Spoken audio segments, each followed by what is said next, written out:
the Starks of Winterfell, an ancient lineage of warriors and rulers. For generations they stood as guardians of the North, their name echoing with the howling winds of winter. Honor was their bedrock, their guiding principle in a world rife with treachery and deceit. Yet fate had woven a tapestry of tragedy for the Starks, their lives entangled in a dance of both triumph and despair. Eddard Stark, the honorable warden of the North, answered the call of his king and friend, Robert Baratheon. He journeyed south to serve as Hand of the King, leaving behind the familiar embrace of Winterfell. Little did he know that he was stepping into a viper's nest, a web of secrets spun by those who craved power. The weight of honor rested heavily on Ned's shoulders. He uncovered a dark truth, a truth that threatened to shatter the Seven Kingdoms. The children of Cersei Lannister, born of incest, posed as Robert's heirs. This discovery became Ned's undoing. His unwavering sense of justice, his refusal to play the Game of Thrones, led him directly into the hands of his enemies. In the heart of King's Landing, under the shadow of the Iron Throne, Ned Stark met his end. Betrayed by the very city he swore to protect, his execution sent shockwaves throughout Westeros. The Starks, once symbols of strength and resilience, were now perceived as vulnerable, their enemies emboldened by the fall of their patriarch. The North, however, would remember. The cry for vengeance echoed through the frozen lands, a promise whispered on the wind. The North remembers. Eddard Stark, a man of principle, found himself surrounded by vipers in King's Landing. His sense of honor was his greatest strength, but also his most fatal flaw. He believed in truth and justice, ideals that were brutally punished within the walls of the Red Keep. As Hand of the King, Ned uncovered the Lannisters' dark secret. Cersei's children, Joffrey, Myrcella, and Tommen, were not Robert's heirs. They were products of incest, born of Cersei and her twin brother, Jaime. Armed with this knowledge, Ned confronted Cersei, urging her to flee before the truth was revealed. His sense of honor, however, proved to be his downfall. He underestimated Cersei's ruthlessness, her desperation to keep her children on the Iron Throne. He played the Game of Thrones with a clean conscience, a fatal mistake in a realm ruled by shadows and whispers.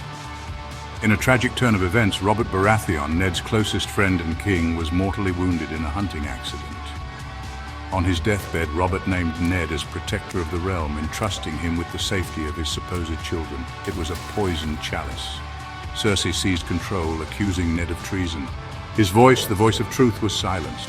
His execution, a public spectacle, marked a dark day for House Stark. News of his father's execution ignited a fire in Robb Stark's heart. The young wolf, thrust into a leadership role by tragedy, called his banners. The North rallied behind him, their loyalty to House Stark unbroken. Robb vowed revenge for his father's murder, declaring war on the Lannisters. Robb proved to be a skilled commander, earning the respect of seasoned warriors. He won every battle, outmaneuvering his enemies with tactical brilliance. His victories, however, came at a cost. He made a critical error, a lapse in judgment that sealed his fate. In a moment of vulnerability, Robb married Talisa Meager, a healer from Volantis. He broke his betrothal to Walder Frey, a powerful lord whose support he needed. This betrayal, a stain on Robb's honor, had dire consequences. Walder Frey, consumed by wounded pride, conspired with the Lannisters. They orchestrated a massacre at the wedding of Robb's uncle, Edmure Tully. The Red Wedding, as it came to be known, was a night of unimaginable horror. Robb Stark, the young wolf, was brutally murdered, along with his pregnant wife and mother. The North's hope for vengeance died with him, drowned in a sea of blood and betrayal.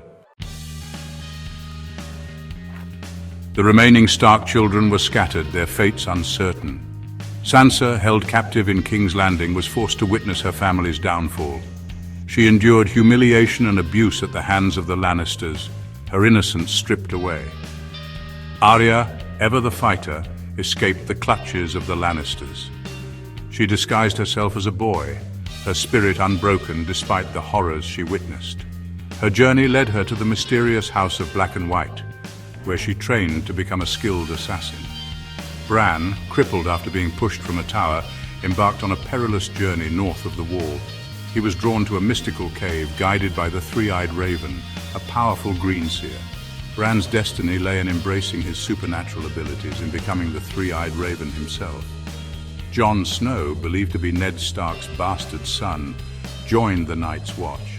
He rose through the ranks, becoming Lord Commander, a leader respected for his courage and compassion. His true parentage, however, remained a secret that held the key to his destiny. Jon, unaware of his Targaryen blood, was destined for greatness, his fate intertwined with the fate of Westeros itself.